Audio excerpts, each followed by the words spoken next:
not trying to be dramatic, but I just came out this little health problem. And the last time I got on the microphone, my head started feeling funny, so I'm out to rock from the chair.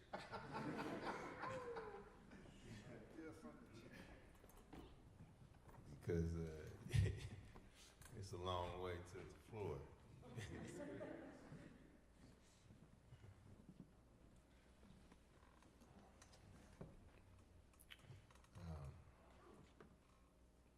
From a 2-floor skyline, an abandoned house talked to me.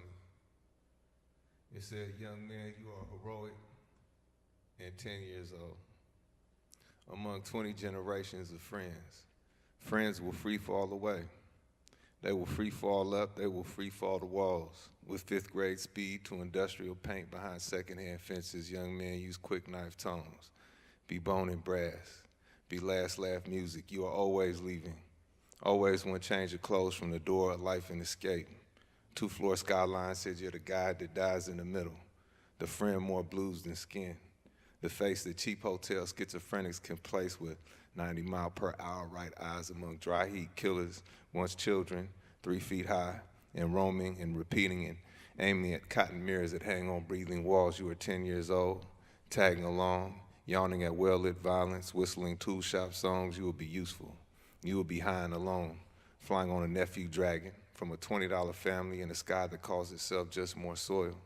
Around walls that are just walls, except these walls suggest you make wives out of highs and currency. Here the air is polite to sleepy glass and bullying walls. Young man, you will come to admit that sometimes suicide is power, because some people live stronger as ghosts.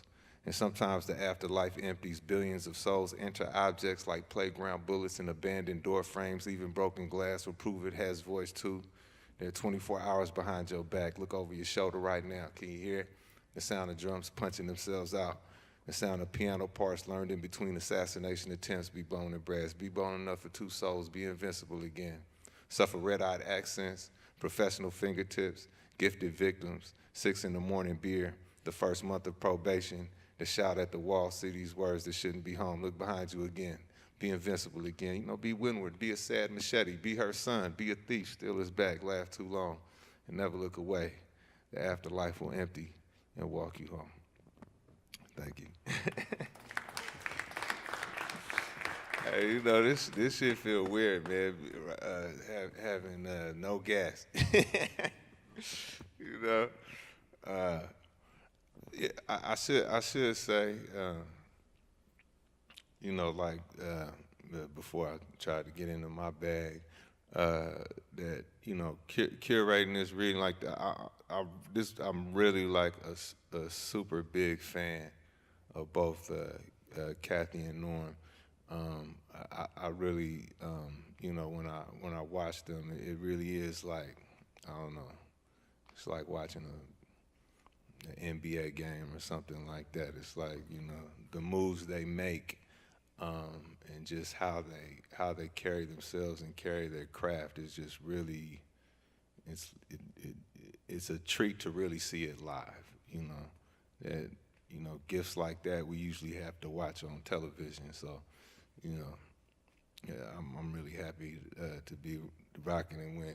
And when Norm was like, "Bro, you're half dead, bro. Are you coming?" I was like, man, if I gotta get wheeled in this motherfucker, I'm coming, man. So let me just spit a couple more poems and then get out the way. I'm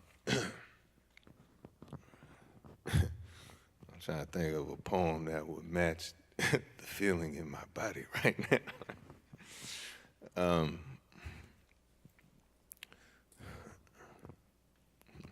I've lost the power to make decisions. Apparently, too much of San Francisco was not there in the first place. This dream requires more condemned Africans, or put another way, state violence rises down. Or still life is just getting warmed up. Or army life is looking for a new church and ignored all other suggestions. Or folktale writers have not made up their minds as to who is going to be their friends. This is the worst downtown yet. And I've borrowed a cigarette everywhere. I've taken many a walk to the back of a bus, They're let on out the back of a storyteller's prison sentence, then on out the back of slave scars, but this is my comeback face. I left my watch on the public bathroom sink and took the toilet with me. Threw it at the first bus I saw, eating single mothers half alive. It flew through the bus line number and on out the front of the White House. Hopefully you find comfort downtown, but if not, we brought you enough cigarette filters to make a decent winter coat. A special species of handshake lets all know who's king and what's the lifespan of uniform cloth. This coffin needs to quit acting like those are birds singing. Rusty nails have no wings, have no voice other than that of a white world dying. There are book pages in the gas pump, catchy, isn't it? The way 3 nooses is the rule, or the way potato sack masks go so well with radio codes, or the way condemned Africans fought their way back to the ocean only to find waves made of 1920s burnt up piano parts, European backdoor deals, and red flowers for widows who spent all day in the sun mumbling in San Francisco. Red flowers, but what's the color of a doctor visit? There are book titles in the streets. Book titles like Hero, You Make a Better Zero, or A Fur Coat Lady, The President is Dead, or Pay Me Back in Children, or They Hung Up Their Bodies in Their Own Museums, and other book titles pulled from a drum solo, Run Here, Hero, Lied to Hiding Place, All the Bullets in 10 Precincts Know Where to Go, It's No Heaven nor any other good idea in the sky. Politics means that people did it and people do it. Understand that when in San Francisco and other places that was never really there. I bet this ocean thinks it's an ocean, but it's not. It's just 6th and Mission Street. All know who's king, king of thin things. You know, like America, I'm proud to deserve to die. I'm gonna eat my dinner extra slow tonight in this police state candy dispenser you all call a neighborhood. No set of manners goes unpunished. Never mind a murderer's insomnia or the tea kettle preparing everyone for police sirens. The end. See, I see. So now, you know, I know some people here have seen me rock a few times, and you like, man, these poems is a lot shorter than what usually happens. Well, now you know the secret is I be usually stringing poems together. You know what I'm saying? And now I'm just stopping when the actual poem is over. You know? I'm being exposed.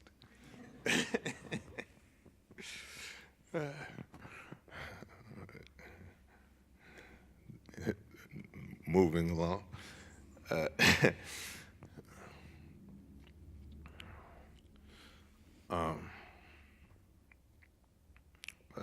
Let me tell the story then. I am the son. Let's bring a few circles around it. I am the son of a hospital room. In a world of bedpans, water does not know its own. I strain to hear every narrator that's in the room. They are the cycling shifts in his face. A sideless supernatural, his faces that strain and strain, collapse and shoot, freeze and fade, wander in, then wander away. I say, let's live this hour with no meaning. I am a son, he is a finish.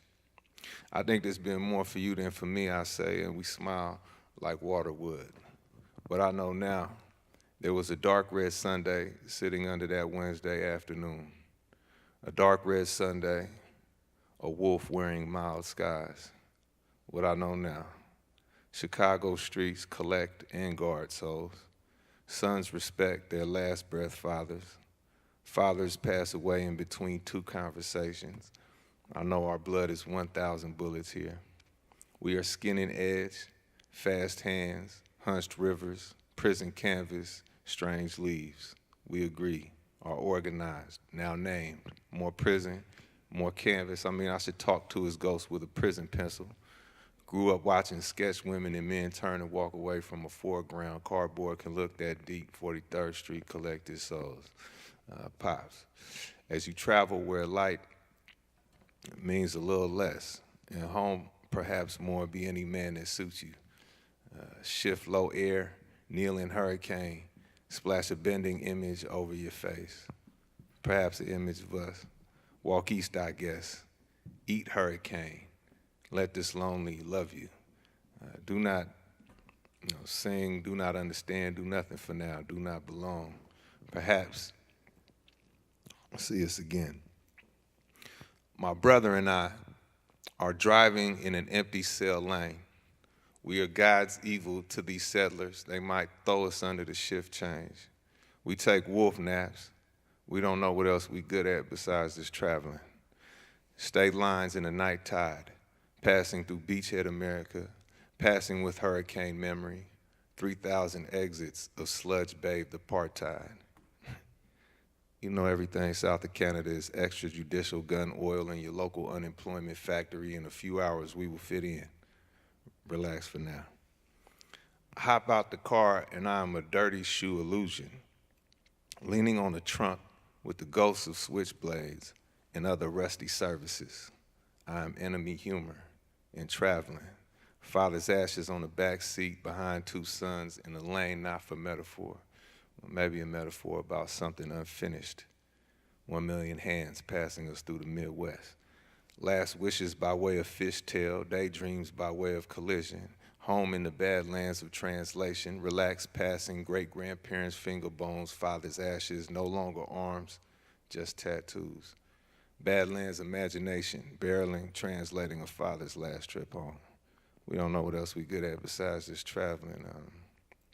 Exits in collage, exits in pieces, pieces of 1970s kitchen plates and a good luck refrigerator we still ain't ate. The narcotic swing of how we see yesterday. Get out the car against desperate white supremacy. Gas station greetings, stray dogs, and other earthborn alarms. We are straight deadly against desperate white supremacy and other senses that die silly and have murdered. We don't know what else we good at besides just traveling. 2 coins that have told us us. Character interstate on a journey of a million parallels. You know, some like me better high, some like me better drunk. Every summer has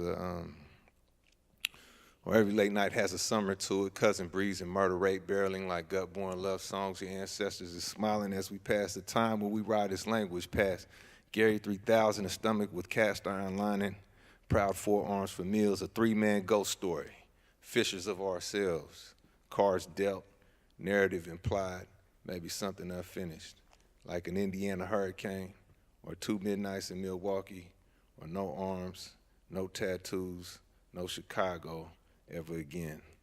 We don't know what else we good at besides just traveling, and besides, heaven is all goodbyes anyway. We had the funeral in the garage, but I think he was long gone, a narrator on distant rooftops smoking with new friends. From beyond the vigil skyline, serious footwork can be seen, especially when loose acquaintances look at the candles and flowers with opera violence on their minds. Introducing you to the colony when the concrete was in its prime and not for shuffles. 2 different dates share the same daylight.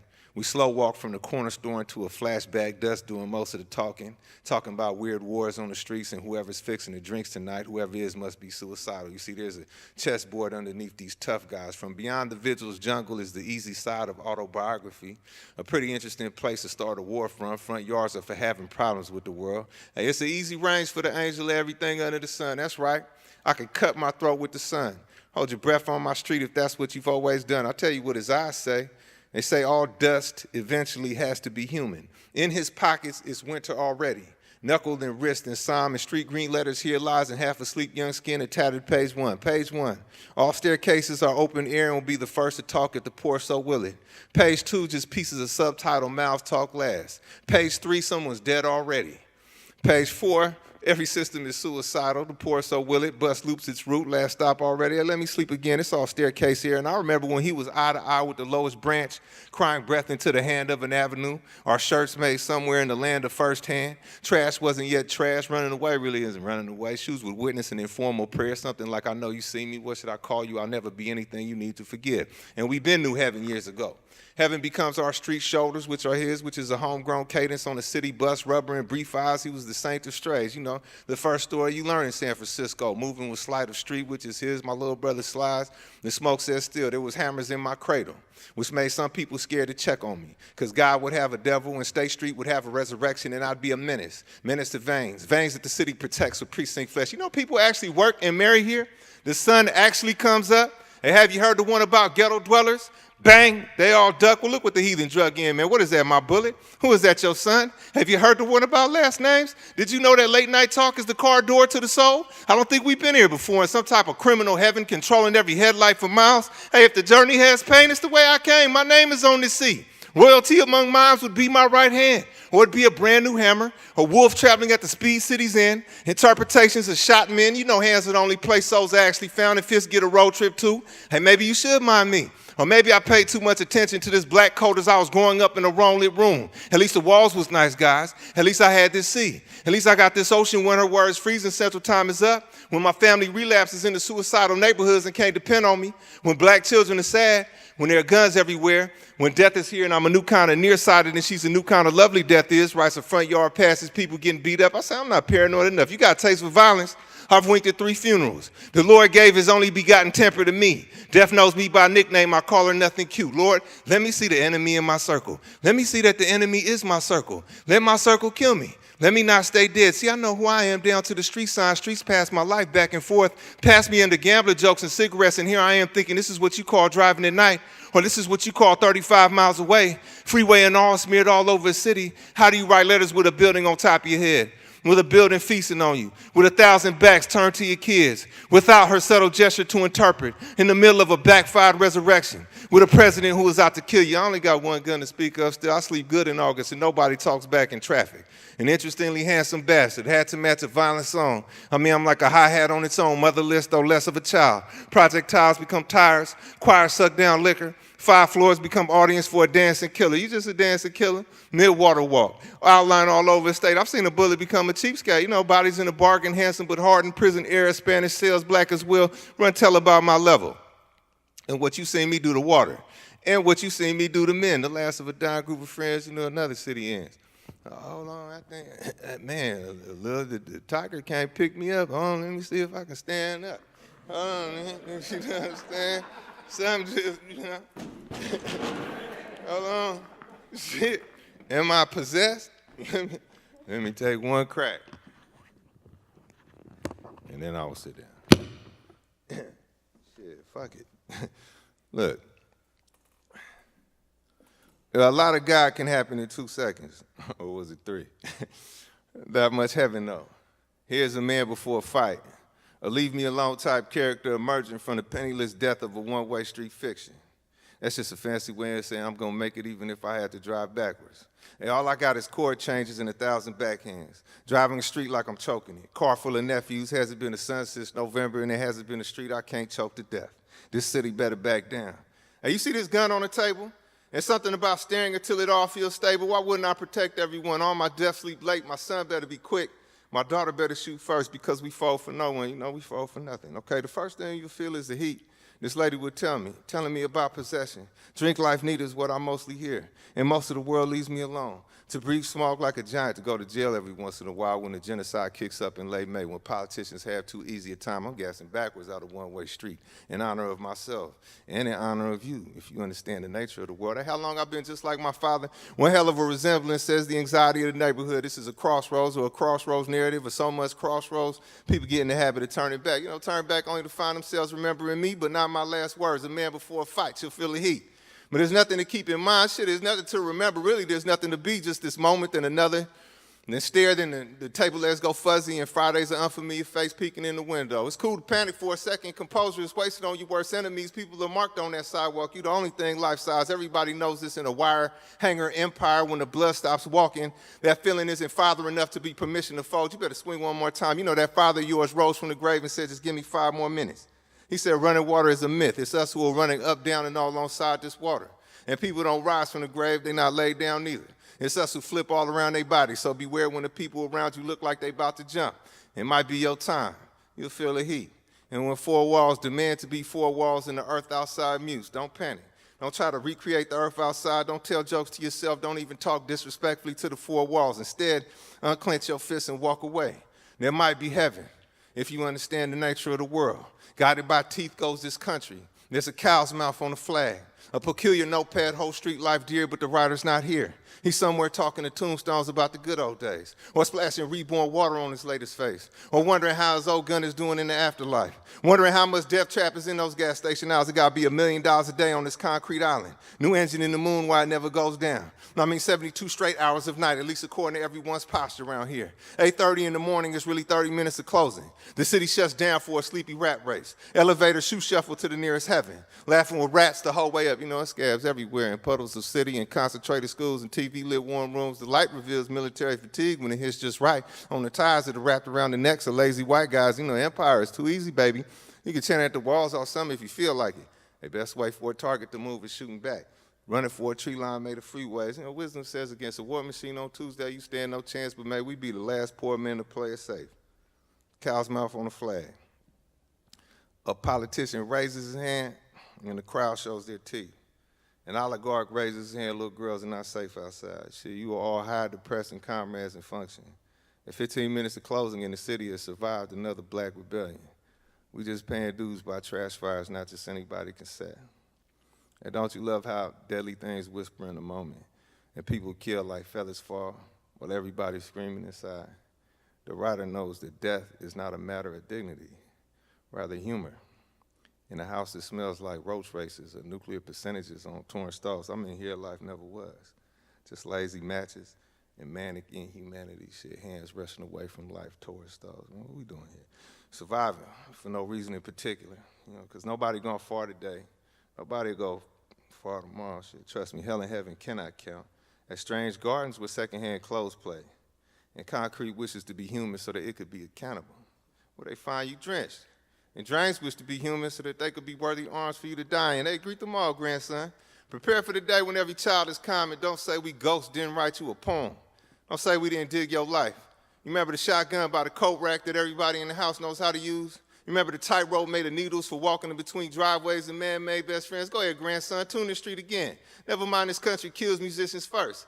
Broken neck nights, scarred neck life, if these walls could write lyrics. They say, what's your angle, angel eyes? 30 to 50 rounds pass by on a street with no daughters. This street has no sons, just young prisoners of war in a racist city that means to make capital, and we know so much. We know it all. We were stood against walls. Like, who's on the third cross around here? Cow's mouth, salivating over the street, shit. And that is the story of why we aim at teeth. All right, that is it. All right. I appreciate you. I appreciate you riding on that roller coaster with me, and thank you.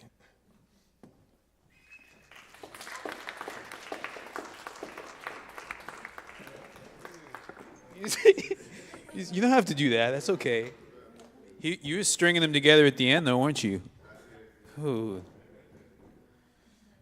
You guys, you know, I was joking about him joining a religious cult. T's a very private person, but I don't know how many of you know. He was really sick, and it was really hard. And I'm being selfish right now, but it was really hard going this long not hearing him read. He's medicina for us, so that you got it. You're doing just fine, that's for sure. But so let's keep going after that. Shit. Damn.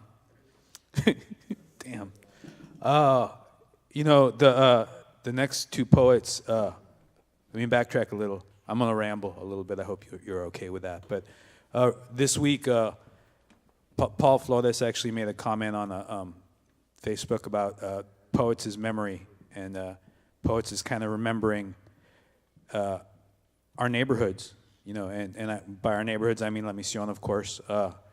You know, so much of this place has changed and continues to change and continues to get layers of the gentrification to it. And in a lot of ways, you know, you take pictures and you remember it and you can reminisce and stuff, but some of the strongest memorias and ways to remember this neighborhood and what it represented was through the poets, especially the two that we're going to hear coming up. If any of you don't have this book, Salvation on Mission Street, is basically, you think it's a book of poems, but it's actually a history book that preserves this place. And I don't mean it in like a nostalgic way, like boo-hoo, this is gone now and this kind of shit. This is like a celebration. So that's what you're going to hear today, right now, from our next poet, the one, the only, Cathy Arellano.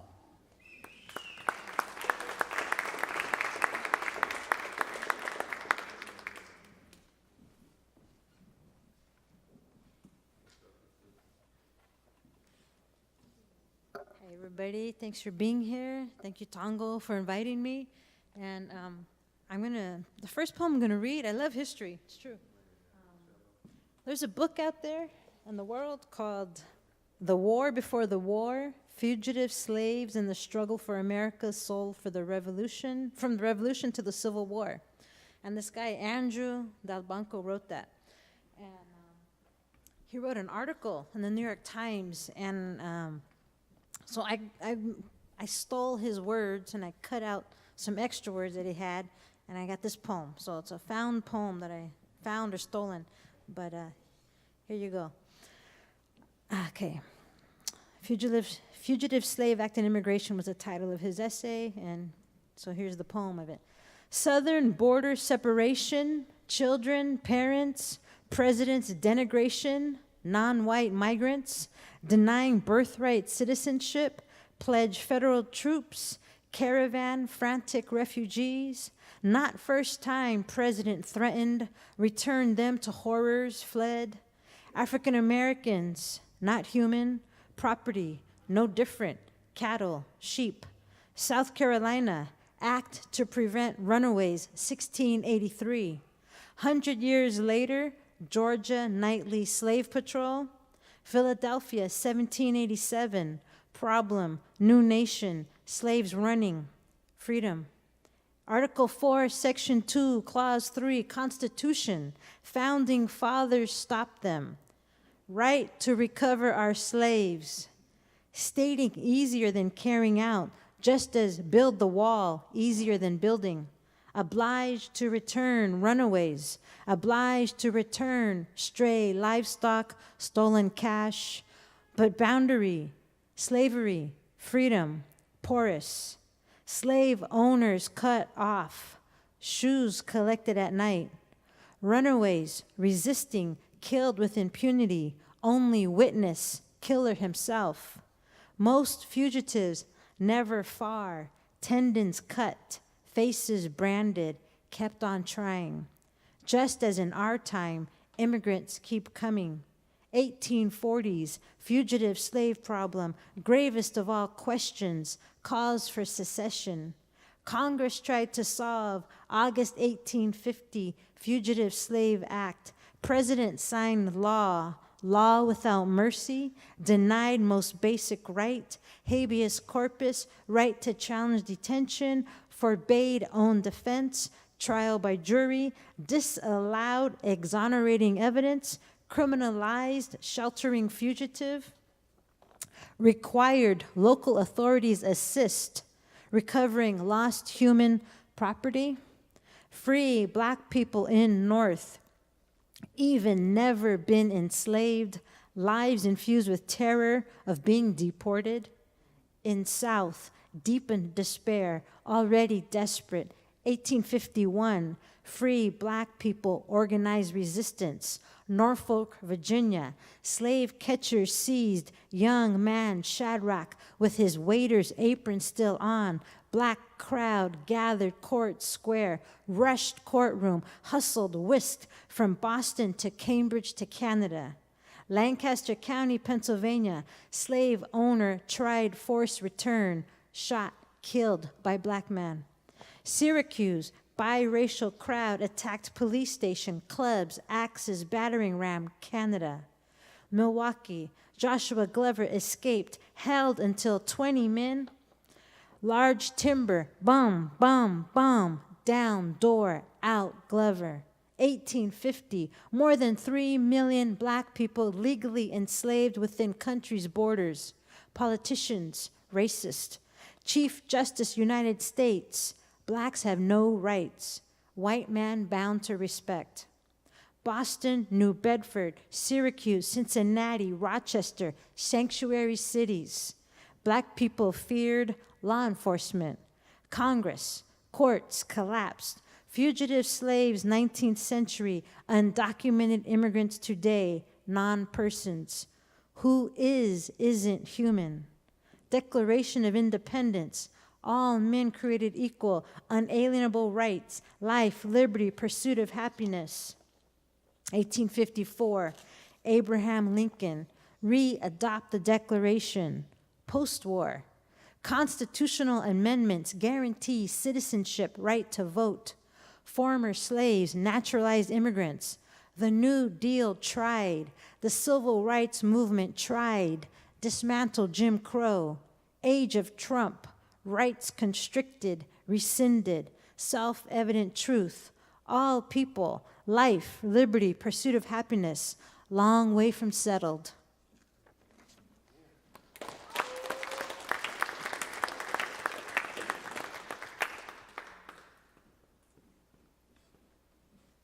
So, thanks. This poem was called Koyoshauki, and because the poem's all out there tonight, I'm going to try to read this poem, and I wrote it, and then but I don't read it a lot, but I want to try it. It's a little kind of talking about the myth of Koyoshauki, the Aztec myth, so it's a little history and some poetry with a little bit of, to me, I hear some hip-hop rhythm in my head.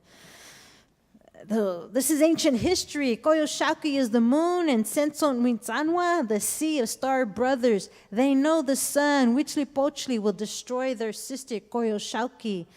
This isn't Mama Cuatli has her boys and girls, stars and a moon, no need for nothing besides rich black night. A man who calls himself king appears. He flatters and fawns Cuatli. Her children watch and wonder, is that her mother? He offers her to be his queen. Queen of what, she asks. Look around, he says, of you and your children. Move along, man, I don't need you for that. Your children need a father and you need a husband. We were fine before you came, we'll be fine after you leave.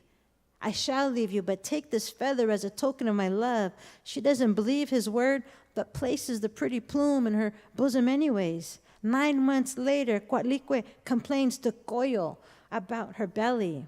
Firstborn daughter, already raising 400 little brothers who she sends out to play in the sky so they won't dirty her room, knows just what to do. Yo, little man, quit the kicking. Chill out until you get here and have contributed to the household. As soon as you get a job, then you can start making some demands.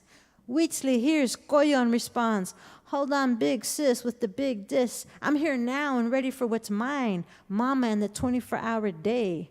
My children, Mama Cuatli reminds, there's enough for all. Just then there was a sound, and little Huitzli broke open the round, sliced Coyo, and left her there at the bottom of the palace stairs. My baby, my girl, Cuatli moans, this is the end of my world. Mama, don't you worry, I got it all under control. Huitzli howlily promises. Just then the man comes back and says, thank you, my feathered son. Call me father. This will all be yours when I am gone. Mama Cuatli cries and cries, and Huitzli never did get all 24, and he still swore that the old man falsely promised more. Cuatli healed Coyo as best she could and gave her her own 12. Huitzli was never happy with less than all and sometimes tries to take out his anger on other women and girls, burns them with his heat. And Coyo doesn't say much, just comes out even in the midday heat. She shines her light to guide us through the night. She's there for females in need for when we bleed. Are we there for Coyo? Are you there for Coyo?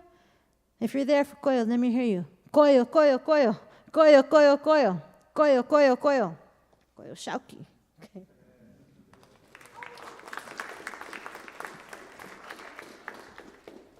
It's just a different type of poem for the moon. It's called Luna Lunera. That's my little chapbook called I Love My Women, Sometimes They Love Me. I love my women, comma, sometimes they love me. Okay, so Luna Lunera. She doesn't call ahead, doesn't send a note or email saying so-and-so said we should such and such. She doesn't even knock on my door. She comes to me the way she did that first night, climbs down the tree and in front of my window, slips in through the glass, lights upon my bed, pulls back the sheet, nudges me to the cool side, wraps herself around me till I'm roused enough to finish what she started. That first night, there was no time to figure out if I knew her ex, if she knew my ex, if any of my friends knew her ex, if any of her friends knew my ex, if she was my ex. That first night, I didn't find out her sign, where she came from, where she was going, why she started smoking, or when she stopped. That first night, all she said was, Kami Koyoshauki, Luna, Moon, Muna. And some mornings I wake up, lift my eyes, and give thanks for the risen sun, for a break from her. I jump in my truck, glance in the rearview mirror. Her powdered gaze pulls me back to my house, my bed, holds me there until she is complete, full, satisfied.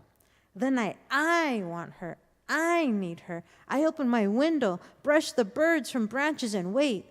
The morning after that first night of waiting, I scan the empty sky, howl at her hidden figure, Luna, Luna, Luna. And now I know. She gets in her moods, goes through her phases, never apologizes, never explains, always returns and washes me in her white blaze. The next time she hides, then appears in my window, I'll show her my shadow. Nah, that's a lie. And why lie when all I want to do is lay?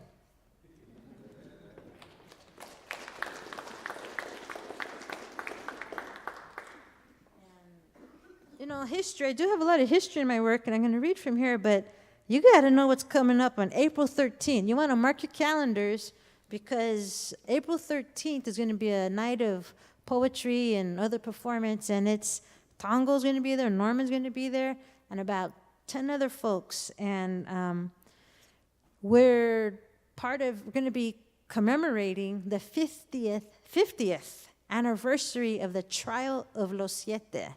All right, Los Siete de la Raza. If you don't know who they are, you have now until April 13th to do a little research, Google. There's a book out there, Strictly Ghetto Property by Marjorie Hines. Get that if you can.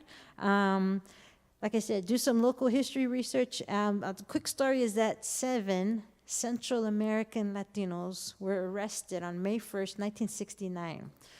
The cops thought they stole some stuff. And whether they did or didn't, what ended up happening is that one of the police officers was killed. And then all 7 of these young men were charged with murder. Okay? Eventually, they were all acquitted. But they, from the community, and they had a lot of community support. They got support from the Black Panthers across the bay, who loaned them their lawyer, and more. There's a lot more. And so these 7 individuals, like I said, there's this Strictly Ghetto Property book, and Vero Mahano, who's here in the audience, she is going to be showing at the end of April 24th, 25th? 25th, 26th, something like that. Okay, she has a film she's been working on about Los Siete. And again, Los Siete, there was the 7, but there was a defense committee, there was a whole community that supported them. So there's a little history and the reading and the film, and it's awesome. So I just want to read a little from here. Growing up in the mission, now we have all these beautiful murals, but I remember before the murals, we had graffiti, and some political graffiti, I mean, we still do, but here we go. Anyway, this piece is called Mission Walls. U.S. out of El Salvador, spray painted on Carl's Bakery. Estrella said, "We had maids in a big house before the communists came. She lived in the projects on Harrison. I didn't believe her about the maids, but I was still her friend. FMLN on pillars of Everett Middle School. FSLN on fence next to Bayreuth. U.S. out of Nicaragua on Anna's Danish cookies, alley side wall. When Uncle Augie said, 'I'm going to my meeting with my comité,' the rest of the adults in our house who spoke Democrat, not Republican, not Sandinista, looked away. Yankee go home everywhere. I still wonder if I'm Yankee or revolutionary." And this piece is called If You Can't on Mission Street. If no one asks you for money, the time, a date, if no one asks you to buy a late night, fast pass passport, if the savvy entrepreneur doesn't stop you when you pass the paperback books of his crack mart spread on a tarp between the falafel place and Roxy Theater, Cholitas with Cleopatra eyes don't mad dog you, homies parked on 19th to 24th don't ask, "What you claim?" The tamale lady doesn't nod to her cooler when you rise from the bark cave. The florist lady doesn't wave a bouquet when you're ordering at La Taqueria. If a kid on a swing at Mission Playground doesn't ask you to push higher, higher.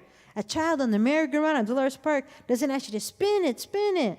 If the Cristianos don't alleluia you, invite you to their storefront for salvation, hand you a free Watchtower or Awake magazine, The paletero doesn't ring his bell when he passes you. The fruit lady doesn't offer elote or mango when you pass her. If the CD sellers don't let you look through their cases and blast a sample on their boom boxes, the DVD vendors don't sell yesterday's new release at today's special price. If a señora doesn't accept your offer of help with her bolsas of food, or the lady with the baby doesn't accept your seat on the 14, the young multilingual Latina doesn't stop folding clothes, the Asian or Palestinian store owners don't watch you when you walk in, the man with the red painted face doesn't smile at you, the woman with baby powdered eyelash doesn't blink at you, the Filipino guy who smokes invisible cigarettes doesn't salute you as he marches up and down the coolest street in town. If somebody passes by and doesn't speak to you in English, Mexican, Puerto Rican, Cuban, or South American Spanish, Spanglish, Kalo, a dialect of Mayan, Quiche, Quechua, Tagalog, Vietnamese, Cantonese, Mandarin, Samoan, then pack up your cameras, but leave the photos of all the people you never asked permission to steal their image. If they don't bother calling your job, don't bother calling your job the place that says they want to help our community by telling us what we want, or they're improving our community by kicking us out. Go save some truly at-risk people in an underserved place. Your folks, your home. Jump on a bus, call a cab, run, don't walk, and don't ever, I mean ever, come back. Adiós, con zafos, por vida y punto final.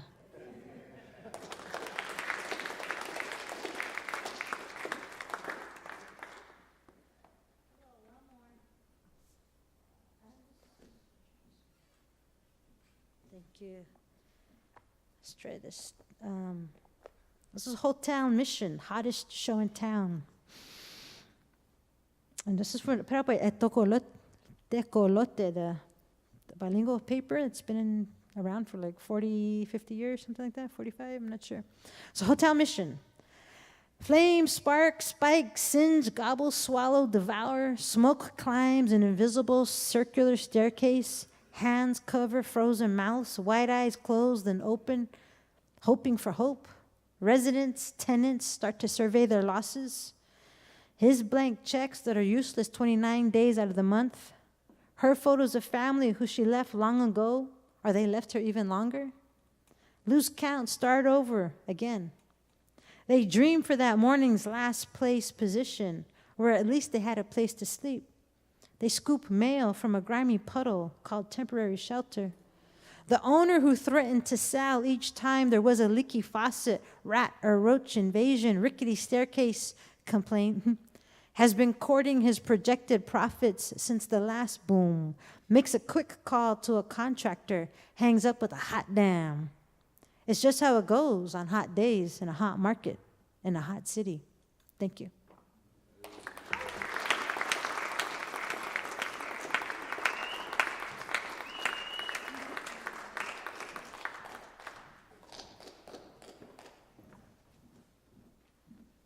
Cathy Arellano, give it up one more time. Come on. Yeah. So, does anyone remember when Modern Times used to be on Valencia Street? Remember that? The big, beautiful bookstore right there. But that place was responsible for two of my most eye-opening literary moments in this neighborhood. One was seeing Guillermo Gomez Peña perform there years and years ago. And then the other was seeing this insane, and when I say insane, I mean insane, group of poets from La Misión called Los Delicados, who, two of the surviving members are actually here tonight. You're going to hear one of them. But I just mention it because it was one of these moments for me that just redefined my definition of what poetry is and what it could be. And if you ain't never seen these guys, it was just something else. I mean, they threw this poem back and forth to each other, and Norman would lap dance members of the audience and just do all kinds of psycho shit. And it was just, I left there that night just, blown away. And Norman is one of these artists that's like a garrapata. He's just stuck in the mission, he's in here, and it's such a reassurance to, whenever you spot him, it's like a leprechaun good luck sighting, seeing Norman around, man. And he doesn't age either. You notice this? The guy doesn't, it's a little annoying to me. But I don't know how he does it. But I thank the Virgen that he's still around here representing and telling his stories. So you're going to hear it right now from Norman Zelaya.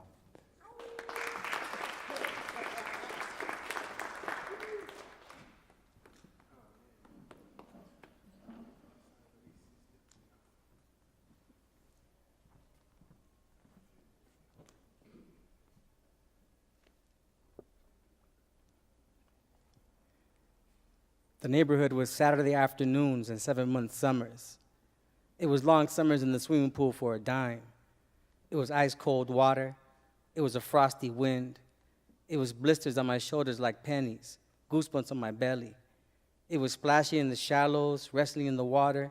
It was cannonballs and chlorine bloodshot eyes. It was sore red eyes. It was all for a dime. The neighborhood was baseball. It was painted white bases on a concrete diamond. It was hot days in the outfield. It was playing under 4 lights. It was torn up seams and long red tails of thread. It was the cry of heads as scarred balls went flying to the tennis courts. It was young boys dreaming of playing in the big leagues. It was practice and little league games and more practice and long summers of dreaming. The neighborhood was fast. It was quicksilver. It was wheels on concrete. It was smart mouths full of insults. It was gravel and sand under the feet of children. It was children running from the playground to Dolores Hill, to Sanchez and Church, to 16th Street, Guerrero, Valencia, from Judy's to the Boys Club, and then to Pancho Villa and Scoopers. It was quick. It was fun. It was a game of tag and being it. The old neighborhood was community. It was Lapid Street and Lexington, Linda and 20th Street. It was Oscar, Javier, Ray, Sebio, and Jesse. It was Chris and Alex, Nancy, Tito, and Ginger. It was Babyface.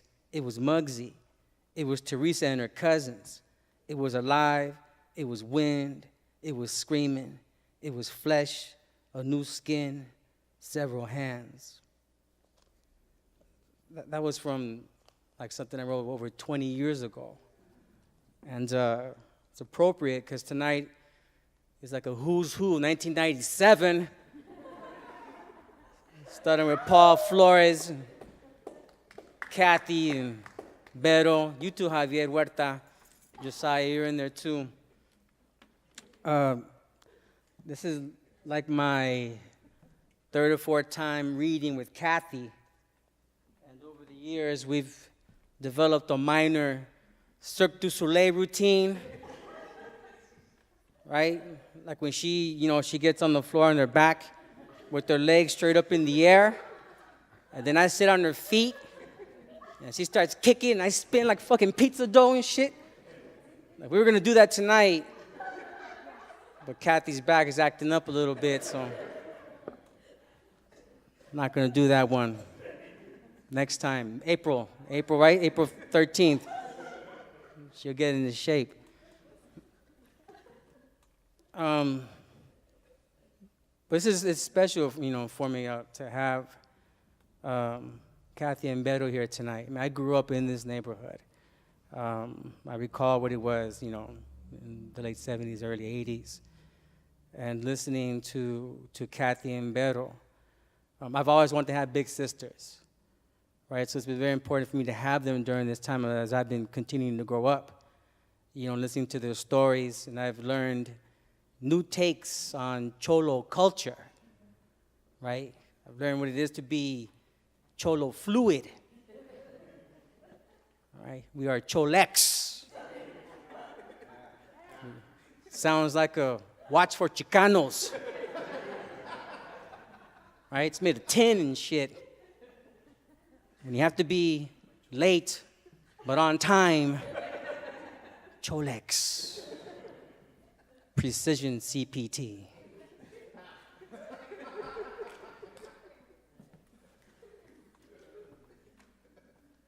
But it is wonderful to have them, and for us to be here and to, continue to talk about the neighborhood and what it is. And in that, I've always thought about myself as, for San Francisco and from his neighborhood, but also about, California, as I've grown up and read books and shit. The train pulls up for a brief stop to pick up passengers in Turlock. We stop in the middle of a crossing, the gate arms down and red lights flashing.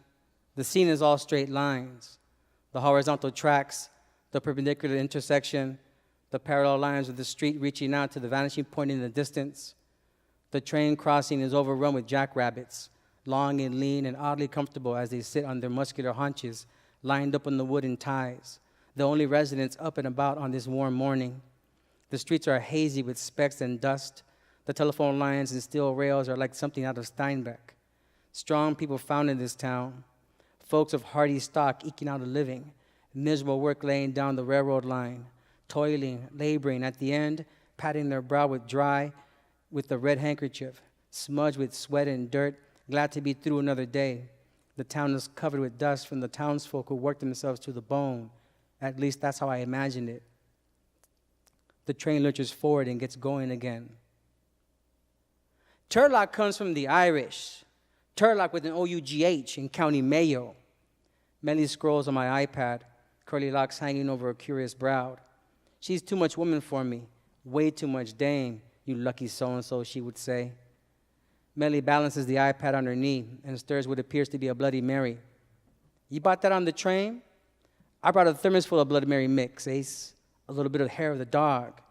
It wasn't too long a night. I've had longer, honey, but you can never be too sure what the morning will bring. You did come prepared. Yes, I did, sweetums. Would you like one? Well, you are my captor. You set the rules. Damn, Skippy. Melly pours the mix into a mason jar and splashes some vodka on from a leather-bound flask. Tabasco? Un poquito, I say, gringo style. Melly swishes the drink around, takes a sip and smacks with satisfaction. She dabs the corners of her mouth before she continues to read.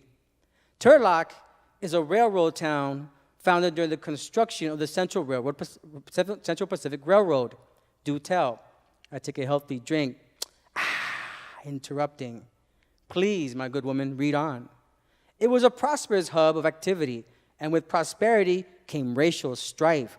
Uh-oh, no bueno.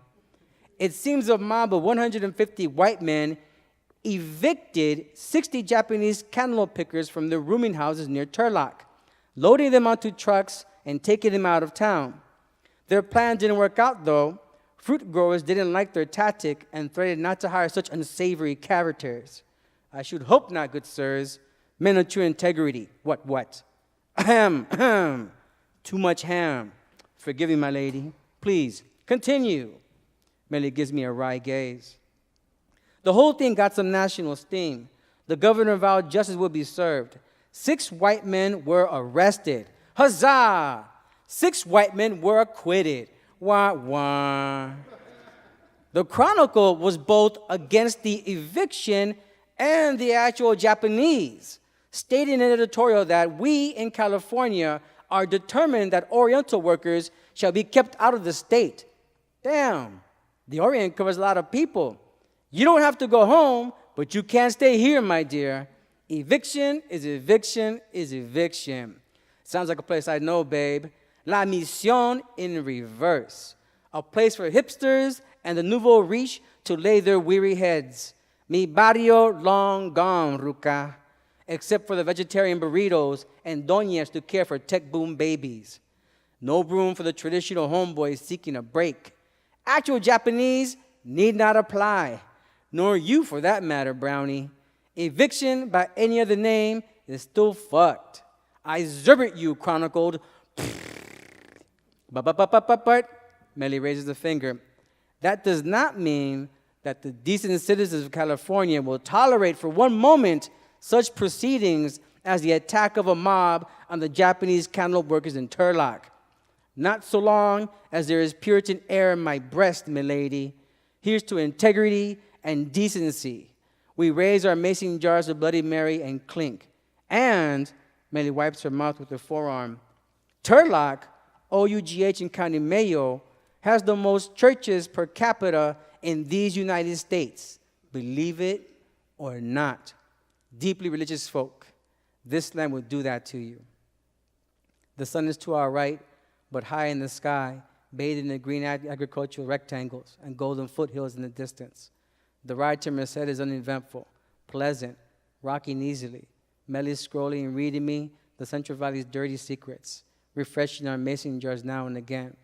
I drift in and out of sleep. I sleep only for brief moments.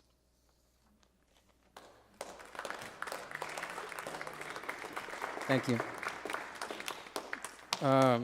Josiah talked about like me being stuck, like literally can't move, out of my place. I was talking earlier about, being from here and, dreaming, about here. I was talking with Cathy, and now, I'm like, man, like I wish I could afford to live in South City. Like, holy shit. Like, I want to be in South City. Dream, Norman. Dare to dream.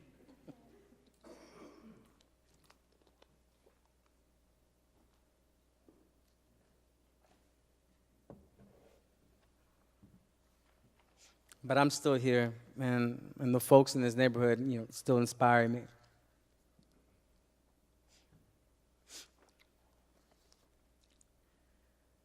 Doña Lucero let it be known early on that she was tough on Osvaldo.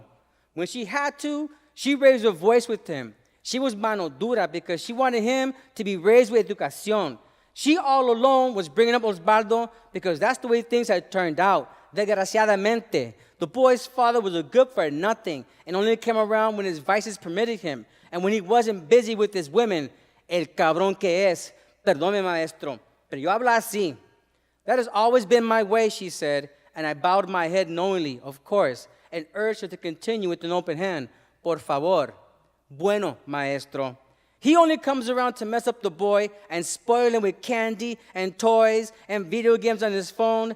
And then I have to correct Osvaldo when he doesn't want to give back his phone. Or worse, he starts to tantrum for my telephone. Y pide. And his father only berates me. Hija de la fregada, no sirves para nada. And yells at me to give the boy what he wants. Déjalo, he says. Dáselo, he says. Hija de su puta madre, he says. Because that's all he knows to say or do to me en frente de mi hijo. De ahí no me baja, maestro. Y Osvaldo llorando. He throws himself to the floor, kicking and thrashing, and his father all the time yelling at me, cussing me, y solamente para eso sirves, y que su chingada madre, y que puta, y que no sé cuánto. And Osvaldo screeching harder each time, pataleando, and the whole world staring at me. No. I put up with enough of that nonsense. Chinga su madre mejor. Perdón, maestro. Que hable así, pero yo voy a sacar a mi hijo adelante. I'm going to raise him to respect my word and obey and do what is right. Osvaldo is going to know that he is coming to school to learn and that here he is going to listen to the teacher and he's going to do his work sin berrinche. And there isn't going to be no Walgreens, ni Cheetos, ni SpongeBob, ni Takis, ni Star Wars cars, ni Spider-Man stickers. Mira, maestro. Se lo juro. Each time we pass by La Walgreens, it's another toy. Any little thing. And each one is $4 to $5. Imagínese, maestro. And the house is so full of these little thingies, I don't know where to put them. But if I don't buy him something, then it's a crazy berrinche, maestro. Flipped over in the middle of the store like a sick crab. No. I can't go on like that, maestro. Por eso le hablo fuerte. When I have to, because I want Osvaldo to learn and know he has to respect everyone. That's what I want, maestro. And Doña Lucero hadn't changed neither her manner nor her goal as she led a now 13-year-old Osvaldo by the hand on the chilly December morning. I saw them pass the mural of Santana on 19th and Mission, thrown up on the side of the old Army recruitment office. As little kids, we had no idea what their aim was on that corner. We just knew they gave out cool iron-ons for free. Fierce eagle heads, tanks, gold stars and stripes across our chests as we ran around on the concrete playfield, scattered and frantic during a game of keep-away. Nothing military about us. Doña Lucero looked military, though. Her dark hair swept up into a tiny bun elbow tucked over her purse. Osvaldo shuffled quick-like on the balls of his feet, trying to keep up, flapping his free hand. She wasn't worried if he would fall. She didn't think that he might trip. Her eyes were forward, resolute in her expression. They had somewhere to go, man, and she was getting them there. The word was pertinacious. Esa señora es firme, was what my Chicano brothers and sisters would have said to me. I wasn't quite sure what it meant, but if it meant that this woman was determined to bring her child through this world, this unkind bureaucracy of take a number, of cheap carpeting and bulletproof glass, taken by the wrist and follow blue arrows through narrow corridors to sit and wait and sit and wait in a dull room until her number hit. If it meant filling out reams of applications, stopping many times to apologize and ask for help, ask what does this mean, ask what if I don't have that, does that hurt her son, was there nothing then? No, all it meant was she had to sit and wait some more until she received approval and services, which she then gathered in a thick clutch of papers to present to teachers in IEP meetings. Proof. Aquí está, maestros. Whatever they needed to teach Osvaldo, whatever they needed, they only had to ask. Please, por favor, maestro, aquí está. Whatever else, díganme. No, that's all for now, señora. That's all.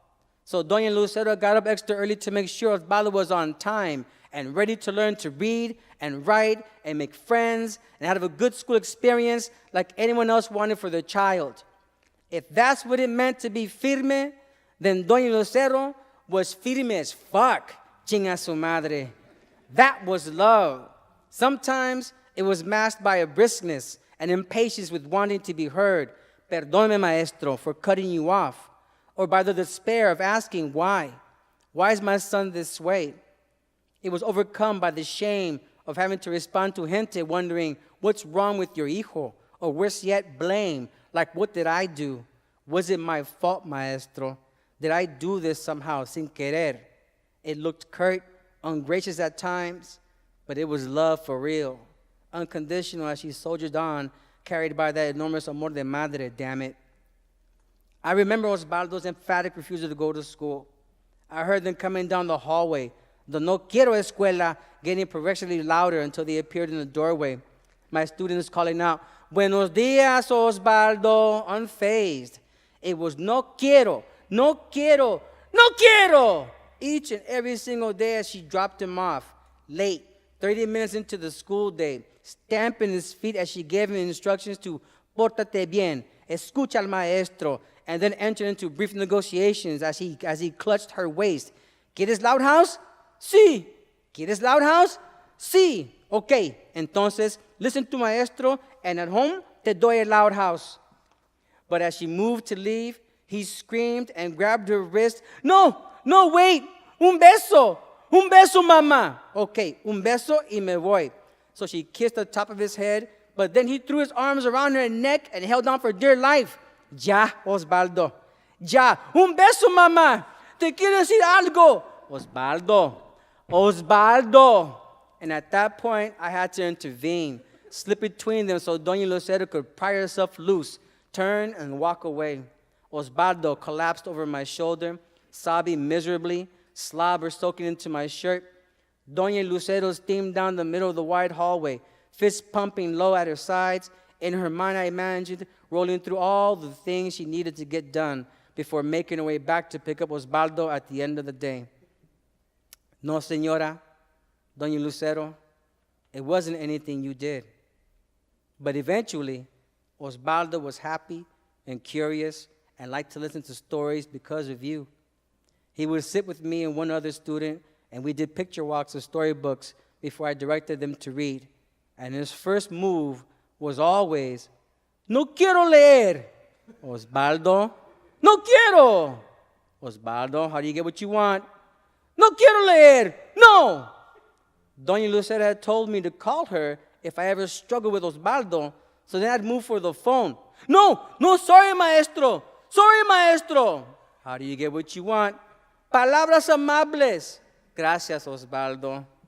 No call, mamá? Let's read, Osvaldo.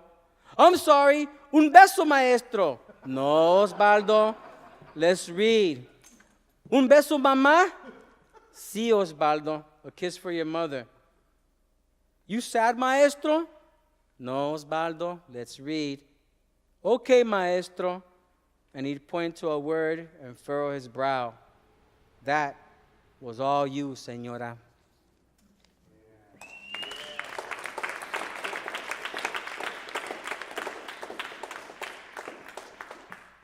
So I'm going to finish with one last piece from my book.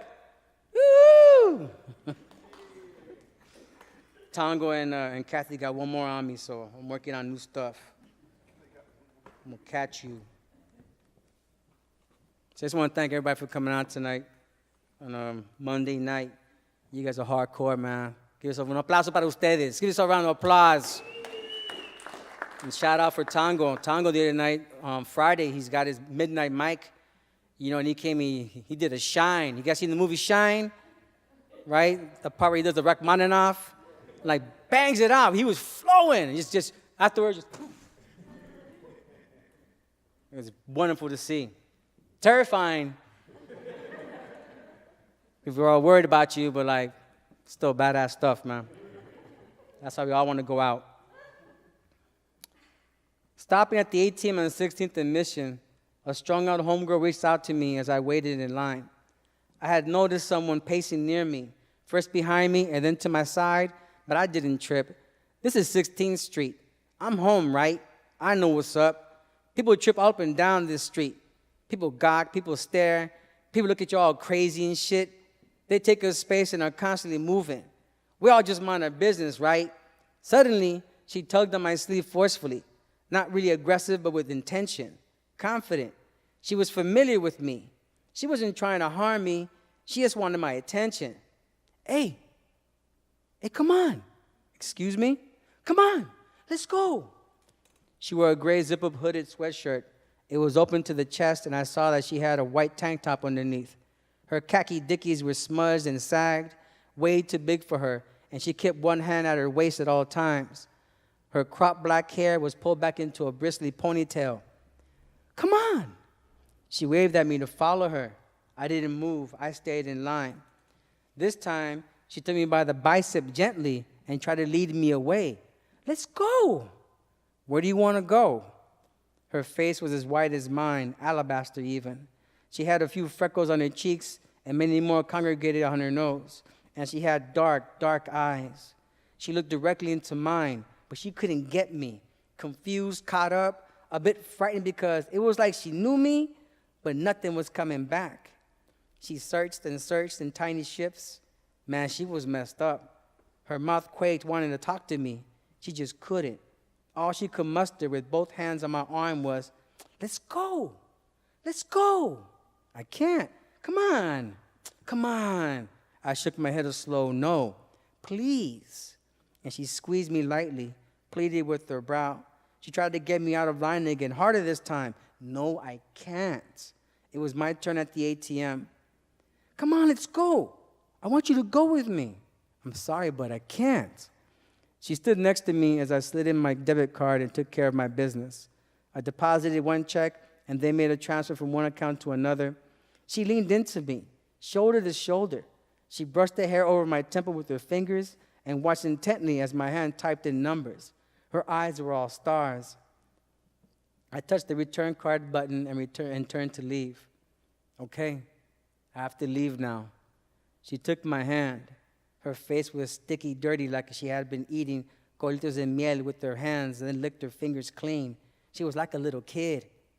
Hey, what's your name? Antonio. Antonio, let's go. Come with me a little bit. I can't today. Next time. Her dark, dark eyes got sorrowful, then shone, but only for a moment. As I walked away, she let my hand slip out of hers like we were exes, like it was good once. It was fiery passion and all kinds of fun until we burned each other out. But then we were always good like that. We were always able to talk afterwards, right? We could always greet each other, a friendly hug, and how are you? It's good to see you because we were able to remain cool, you know? We stayed friends. Okay, Tonio. Bye. She had my hand by her fingertips, then finally let me go.